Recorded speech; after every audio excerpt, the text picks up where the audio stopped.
Hello everyone, we're at Pocket Gamer Connects London 2023. I'm Dylan from HyprChats. I'm joined by Vincent from TapNation. Vincent, welcome. Yeah, Dylan, good to see you again. Absolutely, yeah. And you mentioned again because we had you on last year for a fireside chat, so thank you again for joining us. 2022 was definitely a challenging year for our entire industry. And, I wanted to ask to kick things off, like, how was 2022 for TapNation? What were some challenges you faced? And then alternatively, like, what are some successes you saw from the year? Yeah, for sure. I think 2022 has been a kind of continuation as well with privacy question. iOS 14 ATT being reinforced. Google is preparing also their privacy. So those are things we're looking at balancing as much as possible in terms of user acquisition and monetization, how we can balance those decrease also. And we've seen that after the pandemic time, eCPM have been down a little bit.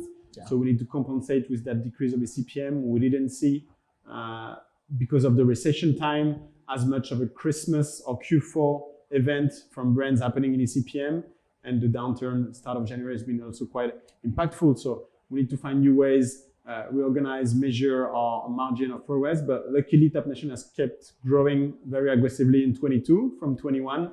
We grew 30% again. Wow. New titles came in. The company is healthy and profitable, and we've been growing from 40 people to 60 people in 22. So wow. We're just opening also our new Turkish office in Istanbul, where we have 12 people based there.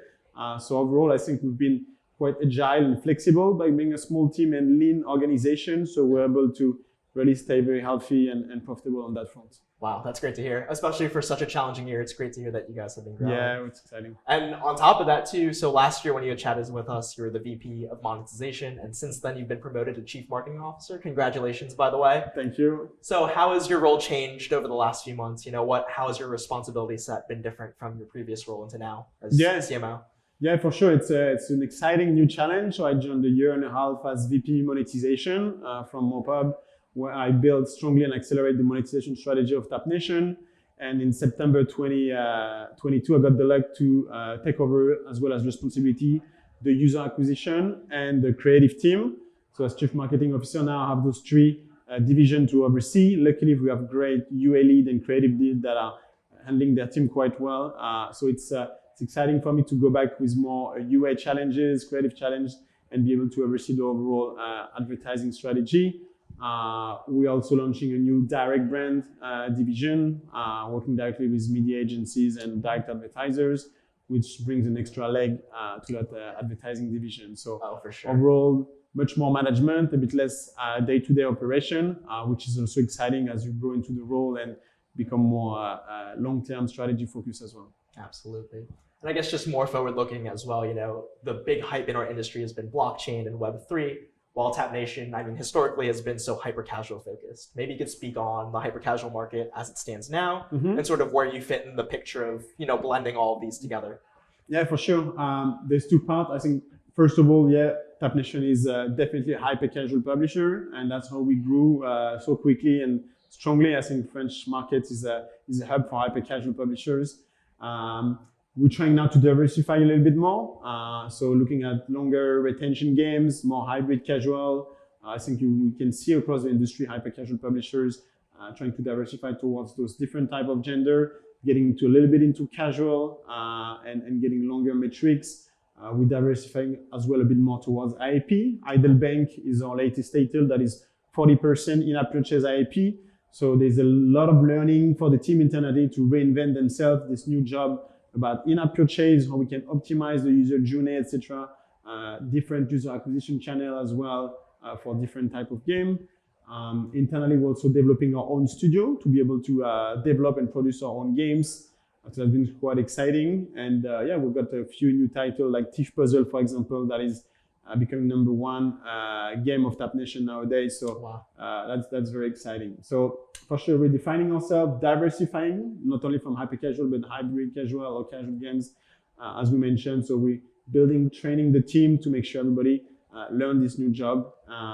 And I think, regarding the blockchain and Web3, as you mentioned, there's been a big hype and a lot of interest into gaming and blockchain gaming and the Web3 since 20 and 21. So we are not the last. We getting into this market also aggressively. We have a lot of projects going on, actually. We have a new head of Web3, Remy, that is driving a strong division there. We're partnering with Ternoa for increased blockchain integration into our games. But more especially, TapNation is partnering with Metadams. Metadams is the first metaverse on Cardano blockchain. It's going live this February, so stay tuned. It's going to be very exciting. And on another front as well, we're working with the Sandbox also closely on the developing and creating games into this universe. So very exciting project for sure on the blockchain and Web3 front. Wow. Yeah, no, that's incredible. A lot of stuff going on. And I guess putting on your monetization hat for a quick second, you know, the quick hyper casual games have always been rewarded, banner, interstitial focus. You know, forward looking, have you mentioned or have you seen any trends like in the ad monetization space that you could apply to sort of these new projects?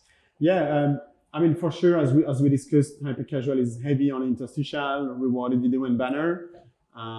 But in our strategy of diversification, again and always, as we mentioned, the CPMs have been going down, so we need to find more IP. We're trying to grow the subscription and IP into our games. And in terms of advertising revenue, we've been very innovative since 21 when I joined, testing new formats. In-game ads have been accelerated and have always been important. And I think the latest, most impactful format for us has been audio ads. Audio ads are very complementary and a great added value to our games. They allow the users to keep playing the game, no friction, no stop-up experience, and they bring very interesting eCPM in the range of banner, if not higher. So this is an interesting new format that brings a lot of value. I'm DAO positive why without impacting retention into our game. So that's a thing we've been scaling across our portfolio as well, yes. Wow, lots going on here. Yes. And you alluded to a bunch of projects going on, a lot of new title launches. Yes. Overall, what can we expect from TapNation in 23? For sure, accelerated growth will continue. As I mentioned, we're opening our Turkish office, so we're looking to partner even further with qualitative studio there, hyper casual, but also hybrid casual studio. So we're looking at longer term development to be able to deliver to our players those highly engaging games with longer retention, longer playtime, and evolving towards higher LTV and higher CPI as well. So diversification on this front. We expect another 1 or 2 big hit titles such as Thief Puzzle to keep growing the portfolio. And our historical games have been very steady and very profitable. So that's also something we're continuing on that front. So training the team, getting bigger partnerships there, and looking forward to grow even further in terms of external growth. So partnering, I think there's a big ecosystem. People are learning from each other. So we're happy at TapNation as well to keep sharing our learnings and partnering with other studio and publishers. Yeah. Absolutely. It sounds great. Big year to come. 2022 a wrap. Now look forward to all the stuff incoming. So keep everyone in touch on LinkedIn. You know, all here at Pocket Gamer, I'm sure you're keeping up with everyone. So. Exactly. And we rely a lot on this brand division feature and branch that we're launching, working directly with direct advertisers, media agency. Last summer we closed and worked directly with McDonald's in France for their recruitment campaign on in-game ads. So I think this new branch of direct sales is also an important strategy when you want to diversify in the advertising gaming market. Absolutely, and who better to run it than you, right? Yeah, it's a good challenge, yeah. For sure. Well, Vincent, thank you so much for joining us again. Enjoy the rest of the show, and stay tuned for everything. It's always a pleasure to join the HyprMix team on this fireside chat. So thank you, Dylan, for having us. Looking forward to tonight. Awesome. Thank you. Thank you, everyone. Thank you, guys.